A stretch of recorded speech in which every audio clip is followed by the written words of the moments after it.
You're listening to Off Script on Dubai 103.8, down at the 31st edition of the Amiga Dubai Desert Classic, and we've saved the best till last because we're delighted to be joined by a three-time major champion and, of course, Europe's 2020 Ryder Cup captain, Padraig Harrington. Fantastic to be here. Yeah, it's nice. I haven't been here since 2004, the Desert Classic, so it's nice to be here. It's a great event. Golf course in fantastic condition, probably one of the toughest layouts we've seen. Setup wise, it was firm and fast, and now I'm going to enjoy watching the leaders play this, whatever, they've got about 15 holes left now, something like that, and there's going to be a lot of pain and suffering out there, and as a golfer I like to watch that as long as I'm not involved. You were playing this morning with last week's Abu Dhabi champion Lee Westwood. Was he visibly trying to impress you, Padraig?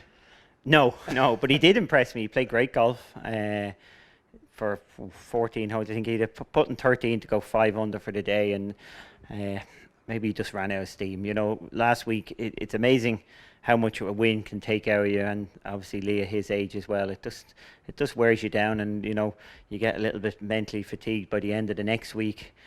For all you people out there, it's never a bad idea to lay the guy who wins the week before in the betting. Absolutely not. You're absolutely right. 46-year young was Lee winning last week, Padraig. Of course, you're European Ryder Cup captain, but you're golfer first and foremost. It must give all of you boys hope that there's still chances for you to win out there. Yeah, you know, I feel competitive. Sometimes I don't putt well enough, and that's a bit of an issue. But you know, I've seen some good things in my own putting. So when you see another guy at my age winning, yeah, you think, yeah, you can do it. But my own game is reasonably resilient, bar the putting. So I've always had an eye on trying to be, you know, win out here on tour, be the oldest guy to win on the European Tour is a kind of little goal of mine at some stage. So I think Jimenez holds that at the moment at about 51. So I have a few years to go yet. It's been just over a year since you were named as the 2020 European Ryder Cup captain, Padraig. How much has it completely taken over your life? Is it still something that you're building towards, or are the media requests, like from us here at Dubai 103.8, flooding in, and it's really something that you're so preoccupied with? Yeah, it's been a mixture. So far for the first year is a lot of administration stuff, you know, whether it's the team uniforms and you know, the team rooms and the hotel rooms, all the amount of detail you have to go into. But now it's kind of turned the corner. It's more about playing and obviously the promotion and the media. So there is extra duties. I think you know, like I finished my round yesterday, did some practice. I spent an hour driving around the course doing some social media videos that we'll be posting over the next number of weeks. So there's that sort of stuff that it mounts up. Now the social media it's good fun. The European tours, you know, are really good at that sort of thing. So I enjoyed it in some ways, even though it was an hour out of my time. So yeah, there's some requests that are tiresome and some are interesting. So you kind of just have to manage it. Some weeks I feel are Ryder Cup weeks, and I don't really get to focus as much on my golf as I would like. But other weeks are, you know, are more golfing weeks, and the Ryder Cup can be pushed a little bit to the background. Padraig, you've been a vice captain for 3 times. We've been fortunate on this very show to speak to Thomas Bjorn. We spoke at length with Colin Montgomery. They were telling us some of the little kind of nuances, the little things that maybe caught them out. Not so much caught them out, but things that were a bit surprised they had to oversee. I think Monty was talking about he was in charge of measuring up the beds, the size of the beds that were used. Anything caught you out? Anything surprised you with the captaincy so far? Okay, what surprised me so far? There is a lot of detail. Yeah, I will tell you that you know, right down, as you said, I haven't measured anybody's bed, but he probably no, Chris Wood wouldn't have been in his team, but like if you had Chris Wood in a team, you probably would need a special bed. So you know, you pick, like I know we had to pick the rooms that we're in, and I had a choice of the first or third floor. The Americans had already taken the second floor, so I made sure to take the third floor so we're above them. So if there's any noise, it's coming from us down rather than the other way around.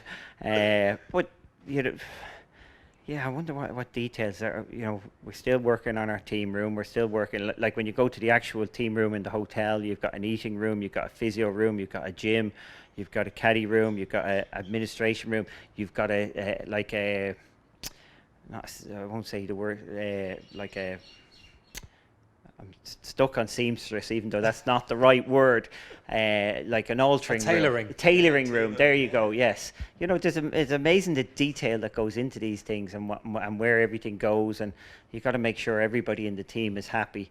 You know, you don't want anything, you know, you've got to look after the detail, and Monty was right with that. If you look after the detail, the rest follows. The Americans in recent years have gone back to some past captains, but for Europe for quite some time now, it's very much been, because of the size of the role, Padraig, it's been a one and done.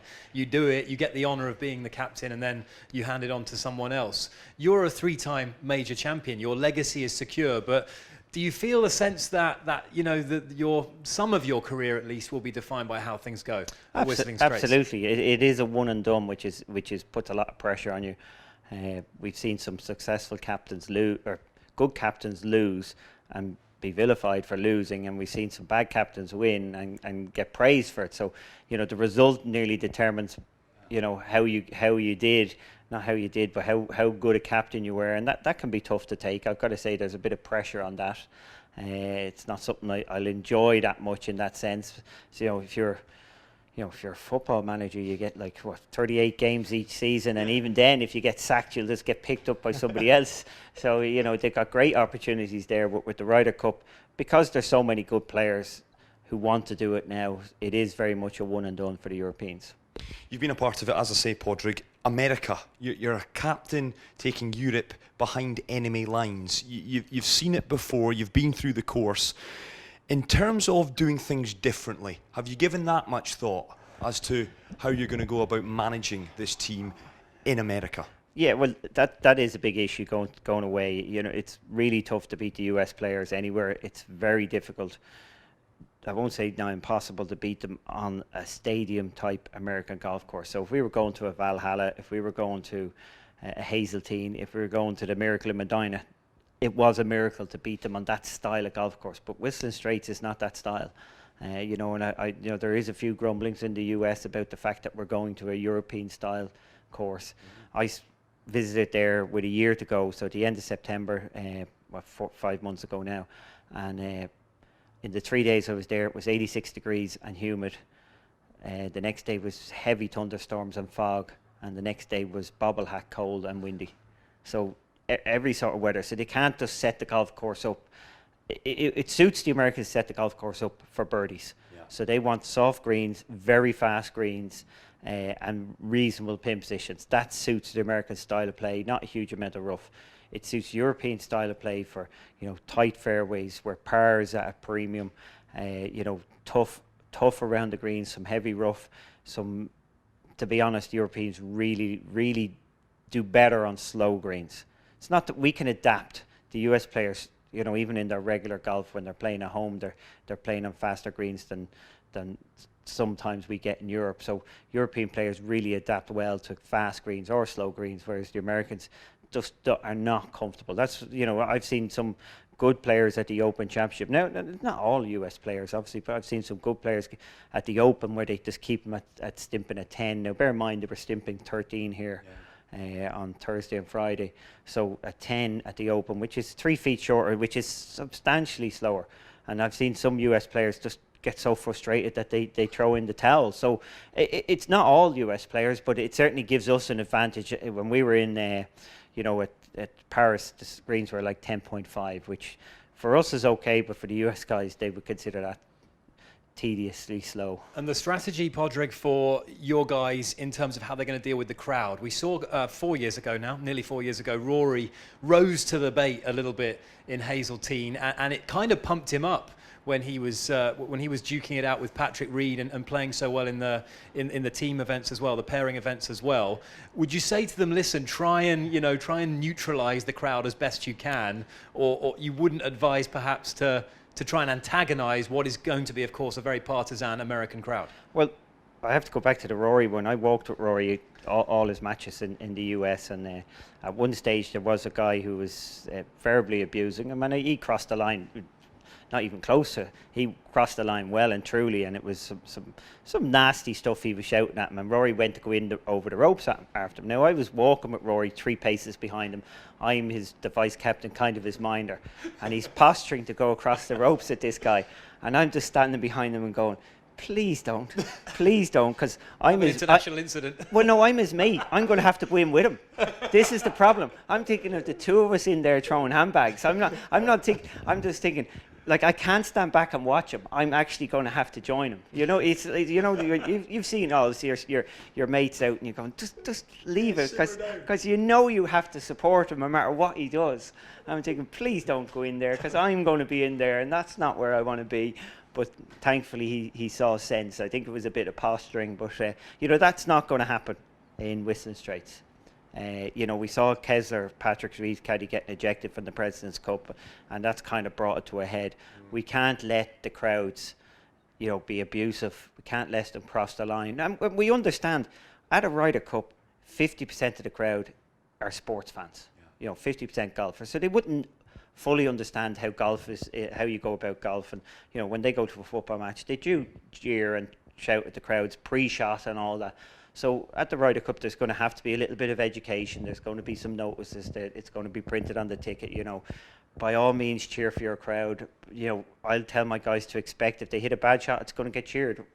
The US bad shots were cheered in France, so that's the US feel that way, the same as us. But we're going to try and cut out any of the abusive stuff and anything that's pre-shot, that's just getting in, anybody shouting at somebody's head will get shouted during the swing, will get ejected, and that's going to be on the ticket, it's going to be there.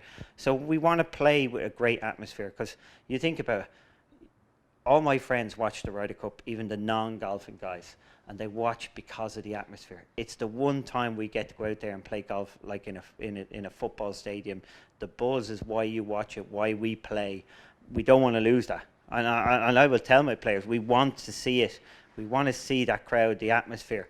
And look, I'll look at each individual player, and I'll decide with each one how they should, what strategies they should take. Do they want to try and rile the crowd up in a good way, or do they want to just, be nice and just let the crowd, run their own course? So it's an interesting one. We'll have to look at it, how you deal with it. But we all want to see good golf, and if hitting good golf shots is usually the best way, let your clubs do the talking, is usually the best way of getting a crowd to settle down. Last one from me, Padraig. I know you're a busy boy. I want to ask, in terms of your style, have you been reading any leadership books? I know in previous editions we've had Sir Alex Ferguson come in, of course the legendary football manager, and deliver a rousing kind of speech before a ball's been struck in anger. Have you given that much thought? Are you reading about famous war generals or famous leaders in the past? Are you doing any of that?